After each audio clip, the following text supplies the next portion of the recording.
right, guys, how's it going? We're just gonna do a tour of our finished zoo. This is the zoo that we completed on stream. So this is kind of like the overview of the zoo.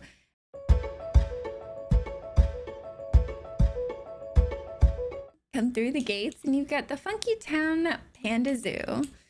We have our tortoises off to the right. Our tortoises were the very first animals that we got in the zoo.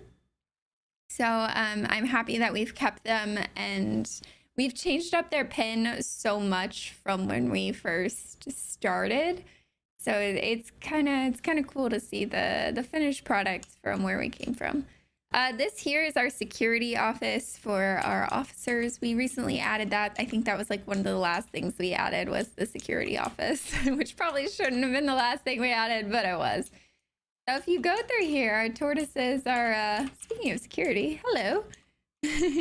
Are through here, we have got ourselves a ridiculous amount of tortoises, always a ridiculous amount of tortoises, around 27 to 32. I think 34 has been our max on tortoises.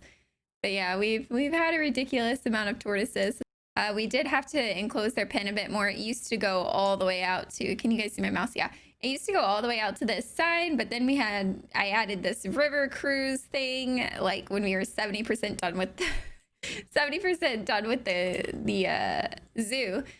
So we ended up with, I ended up having to close it in a bit, and yeah, so their enclosure is a bit smaller, but we still have to walk around. All of these buildings that you're seeing, I did hand do. I took time placing all of these beams, all of the archways. It took me hours of work, but I'm super happy with it in the end. So we've got about, I think I put in here 30 something beds, and it's covered because they needed harsh shelter. And we have a ridiculous amount of food. Feeding this many tortoises is really expensive. So I would suggest if you're going to do tortoises, be prepared. They take a while. So we've got a keeper hut here, a large keeper hut since we have so many animals. And then we've got another staff room over here with some more satellite. I try and use satellite throughout the entire zoo because it doesn't cost to use that power. The transformers cost money. So we have another quarantine because at one point when I was redoing the pen, I needed more quarantine space for all of our tortoises. And I ran out of space in our other one. So I just added this one right here. It's probably good to have more than one anyway. So here's this and another workshop because we have quite a few mechanics and only one per thing. This one I decorated. Is this a usable space? No. Is it something anyone's gonna use? No, but I had a whim to kind of decorate it. And so I love the way this turned out. It's got like a little cobblestone path. I'm planning on using this in a few of my other zoos, just because I love the way it like looks and it turned out. So I think this was the first ever like staff facility I ever made, and I wanted to make it 2-story. Why? I don't know, but I just wanted to do it. So here we are. We've got our staff room. It's a large staff room. We've got our vet clinic in here, and we've got another quarantine. Of course, more solar panels. Now, I found, and I don't know if anyone else found this, also water treatment. I actually can't cover my solar panels. They will stop working. I've tried it because people have told me, no, you can do it. I've tried it. I have not had any luck. So I just put the beams across to kind of give it a little bit of a something instead of just being open. We've got our research centers, trading centers, and another, of course, mechanic tool shed. And no railing because you know what? Let's live on the edge. Let's see. From here, we have our central, I'm kind of doing the front half of the zoo right now, and then we'll go towards the back. This was like the first little convenience area, shop area, you could say, for all of the customers. I was gonna say passengers, but that wasn't the right word I was looking for. And I've just realized that these ones have a different, I guess I did that on purpose. I don't know why.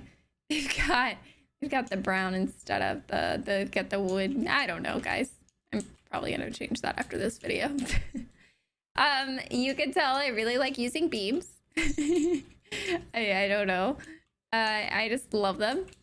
I put this as just like a little table area. They could come in here and rest. You know, if they got their food, they could come sit down in there. I don't think anyone really ever uses it, but it's there if they want to. Of course, I've got our random signs throughout just to help try and boost our education. A little information center. Now, this used to be wider, and I don't suggest making this one panel, and you'll probably see why later on, but it does block traffic and it clogs things up a bit. So I would suggest if you're gonna put things in like a walkway by your shop, kind of like this, just make sure you've got two wide so people can walk around easily. Again, this water used to not be here, but I added it, so then I caused issues for myself. Yeah, make it like this where they can form a line and you can like walk behind them, because otherwise you've got people standing here and people trying to get by, and it just turns into a hot mess express. I've ended up changing a few of the shops around. I did have 2 drink shops, 2 food shops. Wait, 1, 2, no. I had, what did I have? I forget what I had, but I ended up adding like a Pip Shot water instead of another food place. And then because people here are really thirsty, so I've been adding that. And then the Looney Balloons, which I didn't want to add, actually does a lot better than the Just a Memento. No one was actually buying anything from Just a Memento, so yeah, we decided to trade that out. And as you can see, you see here the clogged problem I'm talking about. So you've got all these people in line, and then you've got these people trying to get by. So it just causes a bit of issues. Just be prepared.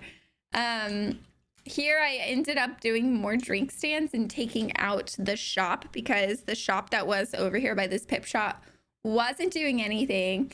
So it was making no money. So I took it out and I added another drink stand, because again, people were super thirsty. They were disappointed they couldn't get into the Gulpy line. So then I added the juice stand, and then the same thing was happening. So I was like, fine, I'll add a Pip Shot water.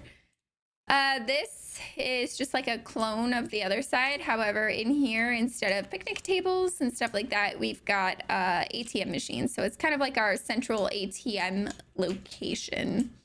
Now, if you were to walk on the left-hand side down the pathway instead of going into our tortoises, you would see our lemurs. Lemurs were the second animal we added to our zoo.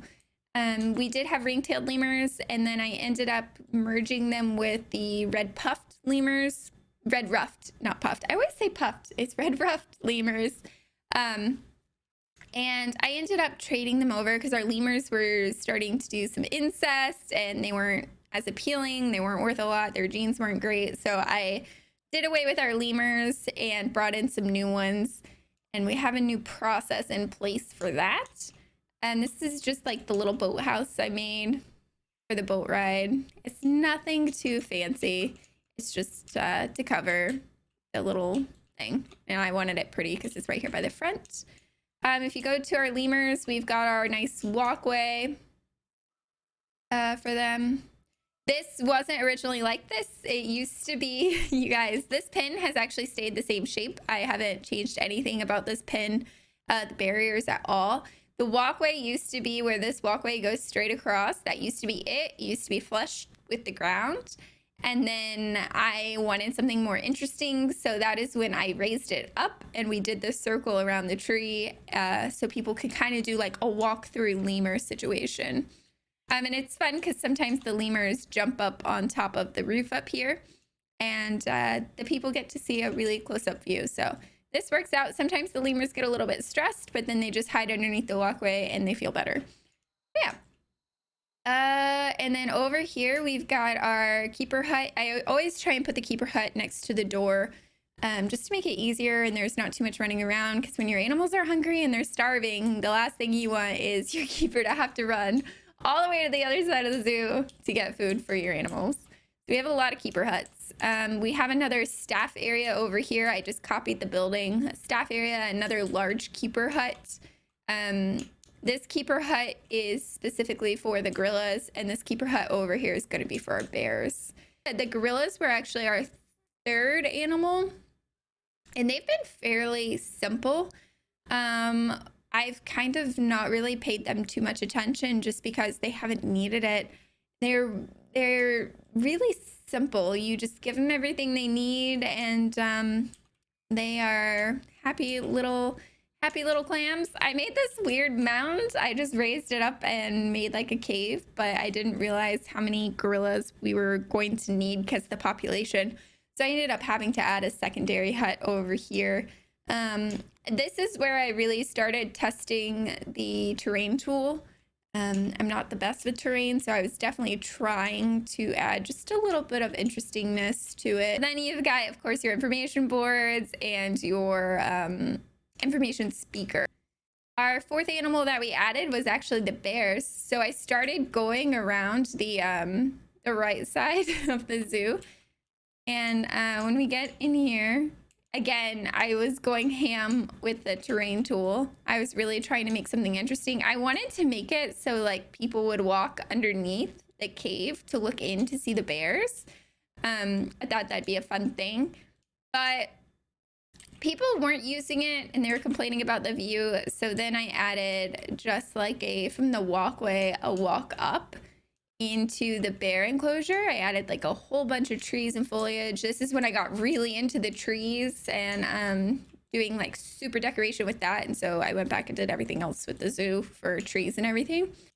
The boat ride itself, I wanted to make it look like they were kind of going through rapids or off a waterfall, but with the way this thing is, you have to like raise it or lower it, and I tried my best. Definitely lay that down. Think it out ahead of time, because adding it after the fact was a really big pain in the rump, and a lot of things had to change, and we spent a lot of time on it. So my suggestion, if you're gonna add a ride, plan it out ahead of time. You know, you're not gonna have it right away, but plan where it's going to go. That would be my advice. So we turned this into a staff cave. So these buildings are prefab. I did not build these buildings for the simple fact that I thought building in a cave was going to be, especially with the way I build, a little bit difficult just because the way the camera works in the cave. So I was like, you know what, I'm just going to throw some prefab buildings down here and call it a glorious day. We've got a giant staff room down here. I feel like we need two. I might get rid of the quarantine and add another staff building.